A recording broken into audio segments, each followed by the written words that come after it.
પાટણ જિલ્લામાં વરસાદથી ભાગવત કથામાં વિઘ્ન જોવા મળ્યું છે। પાટણથી સમાચાર સામે આવ્યા છે। વરસાદી માહોલની વચ્ચે ભાગવત કથામાં વિઘ્ન જોવા મળ્યું છે। તો ભાગવત સપ્તાહના છઠ્ઠા દિવસે ઘટના બની છે। પાટણના હારીજમાં ભાગવત કથાનો મંડપ ધરાશયી થયો છે। વરસાદી માહોલ વચ્ચે જે ઘટના સામે આવી રહી છે, મંડપ તેમજ સાઉન્ડ સિસ્ટમને પણ મોટું નુકસાન થયું છે।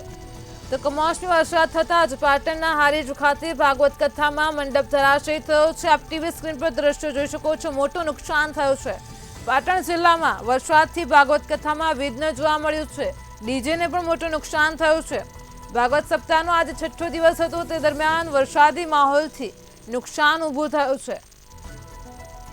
તો ભાગવત કથા દરમિયાન મંડપ ધરાશયી થયો છે। મંડપ તેમજ સાઉન્ડ સિસ્ટમને મોટું નુકસાન થયું છે। પાટણથી સમાચાર સામે આવી રહ્યા છે। ભાગવત કથામાં મંડપ ધરાશયી થયો છે। આજે ભાગવત સપ્તાહનો કાર્યક્રમ ચાલી રહ્યો હતો।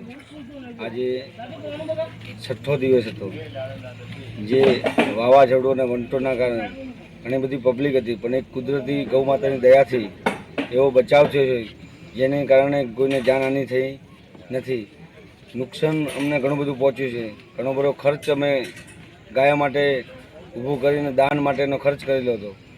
એ ખર્ચ અમારો કરેલી મહેનત અમારી નિષ્ફળ જાય છે ને દરેક ગૌ ભક્તોને અરજ કરું છું કે જેટલી બને એટલી અમને મદદ કરવા માટે પ્રાર્થના કરું છું। જય ગૌ માતા।